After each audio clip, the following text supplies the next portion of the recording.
You need to hear this if you're a fan of gripping crime dramas. Chapter 4 of Ruthless Kingpin plunges us deeper into a world where trust is a currency, often counterfeited, and loyalty is a dance with the devil. The air crackles with tension, a palpable threat humming beneath the surface of every conversation, every interaction. This chapter isn't just about the ascent of a kingpin, it's about the descent into the abyss, the slow erosion of morality, and the chilling realization that every move is a gamble with deadly stakes. Chapter 3 left us reeling from the shocking betrayal of Javier, Lucian's closest confidant. The man who once swore an oath of brotherhood had become the architect of Lucian's downfall, orchestrating a brutal attack that left our protagonist clinging to life. As Lucian grappled with the physical and emotional wounds of Javier's treachery, a cold fury ignited within him, a promise of retribution simmering beneath the surface. Chapter 4 throws us right back into the lion's den. The betrayal cuts deep, not just for Lucian but for us, the readers. We were right there with him, trusting Javier, feeling the weight of their brotherhood. Now, the streets they once ruled together echo with the silence of broken promises. Lucian, ever the strategist, knows he can't afford to drown in sorrow or rage. He must move with the lethal grace of a viper, striking swiftly and silently. His first move, to rebuild. The foundation of Lucian's power lies in the loyalty he inspires, a loyalty bought and paid for in blood and favors. He begins by gathering his remaining lieutenants, each one wary, their eyes darting to the shadows, haunted by the specter of Javier's betrayal. Trust, once freely given, is now a luxury they can ill afford. But Lucian isn't just rebuilding his empire, he's rebuilding himself. Each carefully chosen word, each calculated action is designed to project an image of strength, of unwavering control. He knows that fear is a more potent weapon than love, and in this world, fear is the only currency that truly matters. As Lucian consolidates his power, a dangerous game of cat and mouse ensues. He needs to draw Javier out, to make his former friend believe he's vulnerable, broken.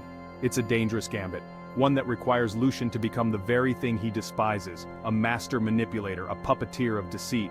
Whispers of Lucian's movements reach Javier, each carefully planted rumor designed to sow seeds of doubt and fear.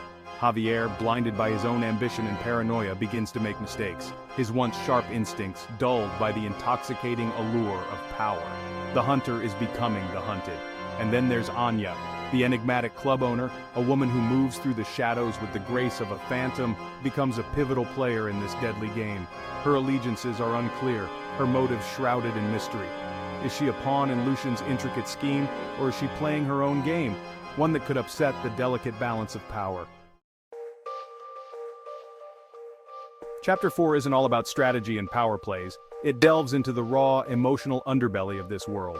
We see the toll that this life takes on everyone involved, the way it erodes their humanity, leaving behind a chilling emptiness. Lucian, despite his ruthless ambition, is not immune to this corrosive effect. He might be a king, but even kings are capable of feeling the sting of betrayal. His interactions with Anya are particularly fascinating. There's an undeniable attraction between them, a shared understanding that transcends the violence and treachery of their world. But can love truly blossom in the heart of darkness? Or is it just another weapon to be wielded in the endless battle for supremacy? The chapter ends with a heart-stopping confrontation. Acting on a tip, Lucian and his men storm a warehouse, believing they've finally cornered Javier. The ensuing firefight is brutal, the air thick with the smell of gunpowder and fear. But as the smoke clears, a chilling truth is revealed. It wasn't Javier they found in that warehouse, but one of his lieutenants, a young man whose loyalty to Javier bordered on fanaticism. He dies before revealing any useful information, but his death serves as a stark reminder.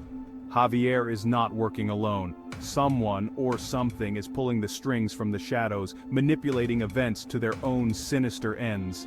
The question of who this puppet master might be hangs heavy over the narrative. Is it a rival cartel, eager to capitalize on Lucian's vulnerability? Or is it something far more insidious, something that operates outside the established rules of the underworld? Lucian, ever resourceful, knows he needs to change his tactics. He needs to forge new alliances, even if it means making deals with the devil himself. And so, he reaches out to Anya, proposing a partnership that could tip the scales of power in their favor. Chapter 4 of Ruthless Kingpin leaves us breathless, our minds racing with possibilities. The line between good and evil has become hopelessly blurred, and every character is caught in a web of their own making.